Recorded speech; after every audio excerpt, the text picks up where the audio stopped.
Okay. All right. Let's go ahead and get started with Shane Young. Hey Nick, congrats on the win. Thank you. I'm oh, no problem. I'm wondering, late in that fourth quarter, what did you think about the team's collective defense? It seemed like, there were a few open looks for Phoenix that they generated, but for the most part, really loading up on Booker and CP. Yeah, in those situations, the game gonna go through those two guys, and they prove themselves from those situations, obviously. So we had to really try to do something with Pat Bev and I. 'Cause we had like the two guys on them on those situations, and as a team as well. I think as a team we did great, and it's not easy. It's not easy, but we did a good job. Secure the rebound. We didn't let them get offensive rebound. I think they didn't do well in the second half, but I think we find a way to win this game. I think that's a good way to win this game. So we're gonna learn from it. And we're up 30. We blew the lead, but at least we find a way. And I think it's gonna be huge for us in the future because we all know what happened a couple months ago. And I think it's good for us to win a game like that. And I actually love it. It's weird actually to say that, but I love the fact that we won the game that way. Thanks, Nick. Let's move over to Miriam. Hi, Nick. Congrats on the win. Thank you. Wondering what you make of Paul George this season, and if other guys in the league are maybe talking differently to him this year, or have anything to say. I know there was a scuffle in the fourth quarter there, and just kind of like, what do you see? What's your perspective? People can talk about that guy, but for me, he's a top 10, top 15 guy, and he still is one of the best players in this league. He was a top 3 MVP 2 years ago. And, he's still a great player, and he proved it all year long so far. He's been 7 games. He's been great, especially on clutch time, and we give him the ball in fine situation to make plays for us, and he does, and he did still today make big bucket, and he still find ways to make plays too.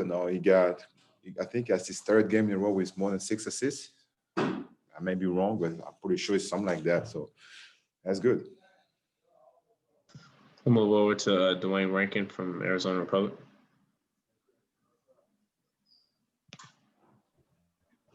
Yeah, Nicholas, you may have been already asked this, but the three that you got in the corner, how nice was that to be able to get that shot, and that pretty much closed the game for you guys? But the way Paul, like PG, was playing, I kind of knew I had to be ready because at some point you have to make plays because that's what he can do. And I was really the last almost 5 position because I knew he's gonna come. He won't be able to shoot every time, but he was hot. So I mean, I have nothing against it. I mean, the man got 39 and he carried us today. So, but yeah, I was ready to at any point to be ready to make a shot and make a play for the team because it's just great to be on the court after what happened to me the last 18 months basketball wise to play in a team like that, to be on the court on those situations and have the trust from my teammate and from a guy like PG to give me the ball and to make a shot, a big shot like that. So it just felt great to, I don't really like to talk about myself, but it just felt great just to have a shot like that. Let's move over to Tomer. Hey, Nick, congrats on the win. Thank you. I'm sorry. I know you said you don't like to talk about yourself, but I got to ask. I feel like the last 2 years for you in Charlotte weren't really you. I guess, did people forget how good you were, you think? And how excited were you to come back and show what you've still got in the league? No, I say that when things happen with Charlotte, like, I don't think it's fair for me to judge me in 18 months when I played 15 years as a pro, if I count my years in France. No, I had a good career. I think I'm not an Hall of Famer. I didn't do stuff like to be an Hall of Famer, but I think I got a respectable career. And what happened in the last 18 months, man, it didn't work out. No, the first year in Charlotte was great. I got a great relationship with Steve Clifford, and we made a good chance as a coach. And I think it didn't work out. It happens sometimes. It happens sometimes. But I'm a great situation right now. I love Taidu. I love his staff. I can't thank enough Lois Frank, and his staff, and Jerry West and Steve Ballmer to pick me up because I'm very happy today. Okay, let's move on over to Justin Russo. Hey, Nick, congrats on the win tonight. Thank you. You're welcome. You've said before that you just wanted to come in and fill the role as the guy who just does all the little things to help the team, but you've done a lot more than just the little things. What's it been like on this team for them to have that confidence in you, to go to you in that situation tonight, and for you to deliver on it?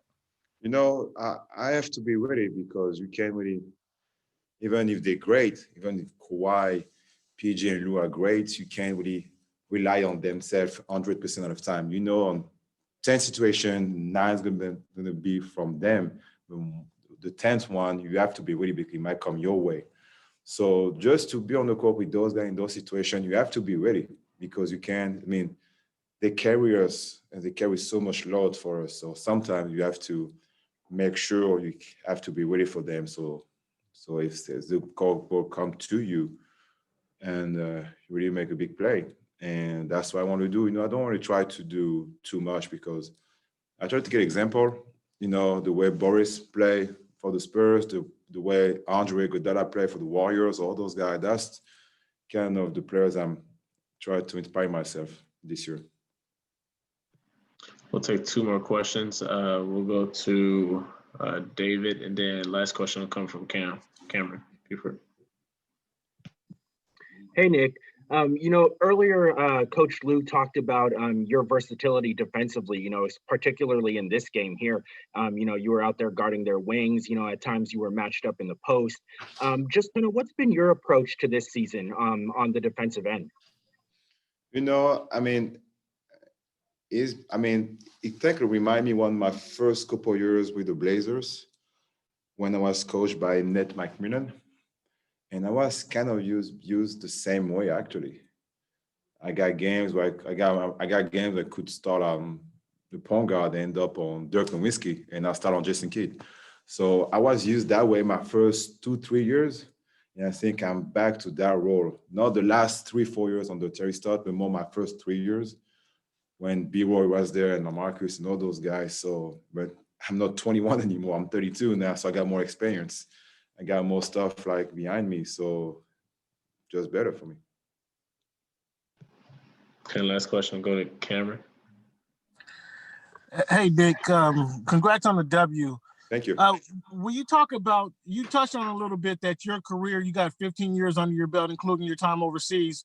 But as a veteran in the league, when you come over here, did the way they welcomed you onto this team allow you to be more comfortable and then do all the versatile things that you do on the court to just kind of bring this team together? It seems like you're a glue guy in a matter of speaking, and that's kind of the way you pattern your game after. Would you talk about that in the way they bring you on the team and just make it comfortable for you?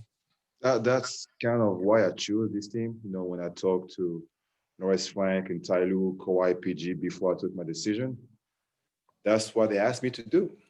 They asked me to be myself again. No, and that's why they wanted me to go. And since the first day I got to practice, literally the first practice, they told me to be myself again, to be that guy. And I love that. That's the way I see the game. I told you a couple of weeks ago. The way I am, the way I love to play the game, the way I want to play as a team. You know, I'm not the best one-on-one player. I'm not the guy going to get 25 shots, but I know what I can do to be on the team. No, the basketball is 5-on-5. It's sometimes you can't have guys who are going to take 25 shots. You need some guys sometimes who just here to do the little thing and make sure the team stay together and the concept as a team, like we move forward and we stick together as a team. And that's what I love to do for the last 15 years, I guess. All right, thanks, Nick. That's all I have for you tonight, brother. Thank you.